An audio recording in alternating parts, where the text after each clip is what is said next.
Cruising down the highway, windows down low.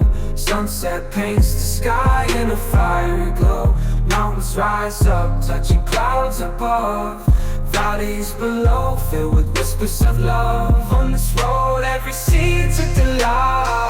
नमस्कार. तर मी आहे उज्ज्वला, आपल्या सर्व गोड मैत्रिणींचं अगदी मनापासून स्वागत करते. तर सकाळी सकाळी काढते रांगोळी दारामध्ये. तर रांगोळी काढल्याशिवाय तर मला चैन पडत नाही. म्हणजे रांगोळी काढले ना की सगळं फ्रेश वाटतं. आणि श्रावणाची तयारी सगळ्याच माझ्या गोड मैत्रिणींची चालू असेल, तशीच माझीही चालू आहे. काय ना काहीतरी आपलं पटापटा जेवढं पण होईल तेवढं करून घ्यायचं. तर मी अगोदर जी सुरुवात केली आहे साफसफाईची, ती जाळ्या जळंबाट जेवढं काढायचं तेवढं काढणार मी, जेवढं जमेल तेवढं.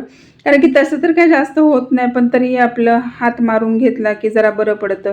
आणि मेन गोष्ट सांगू का, माझे जे पडदे आहेत ना ते पांढरे आहेत आणि थोडेफार का असताना पण ते घाण झालेले आहेत. तर चला म्हटलं, आपले श्रावणाचे पण आहेत दिवस, सगळ्याच गोष्टी आहेत आणि पावसामुळं पण इतकी घाण होते ना घरामध्ये. तर जेवढे पण माझे पडदे आहेत ते सगळे पांढरेच आहेत. आणि त्याच्यामुळं मग पहिला पडदे जेवढे पण माझ्या दारातले असू दे, खिडक्यांमधले असू दे, सगळे काढून धुवायला टाकले. आणि हा जो नजारा बघताय ना, खूप सुंदर वाटतो. आणि त्याच्यानंतर जे बाजूला आहे ते माझं झाड आहे सदाफुलीचं. इतकं सुंदर फुलं येतात ना त्याला, असे गुच्छेच्या गुच्छ फुलांचे येतात आणि इतकं भारी वाटतं ना.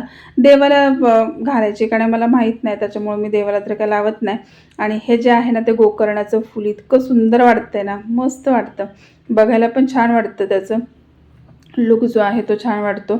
आणि श्रावणामध्ये ही फुलं जास्तच येतात मला तरी असं वाटतं. पण इतकं सुंदर फुलं आहे ना ते, आणि बघितल्यानंतर खरंच मन प्रसन्न होतं. तुम्हाला कसं वाटते नक्की सांगा. आणि अशीच माझी लुडबुड करत इकडं तिकडं चालू आहे.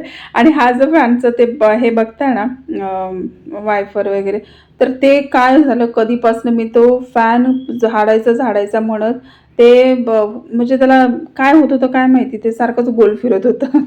शेवटी कपडा घेतला आणि कपड्याने मग फॅन सगळे जेवढे पण होते तेवढे सगळे पुसून काढले. देवाची पूजा वगैरे करून घेतली आणि मग बाकीचे जेवढे पण दारं खिडक्या वगैरे आहेत त्या सगळ्या धुवून घेतल्या. आणि मग काय होतं, बाकीचं सगळं करायला मग फ्रेश मूड होतो. आणि मग अशी तुम्हाला जी रांगोळी दाखवलीच नाही ती आता बघून घ्या. म्हणजे सगळी रांगोळी काढून घेतली, जास्त काय रांगोटी केली नाही, थोडीशीच काढली. आणि आपल्या अगरबत्ती वगैरे लावून उंबरठा पूजन वगैरे करून घेतलं. आणि मग बाकीची माझी तयारी चालूच होती, इकडे तिकडं दार वगैरे पुसायचं. रांगोळी काढून मग मी दार वगैरे पुसायला घेतलं. अगोदर रांगोळी काढायला पाहिजे होती आणि मग दार पुसायला पाहिजे होतं. सॉरी, अगोदर दार पुसायला पाहिजे होतं आणि मग रांगोळी काढायला पाहिजे होतं. माझं सगळं उलटं. चला म्हटलं, तर काढायचं तर आहे, पुसायचं तर आहे.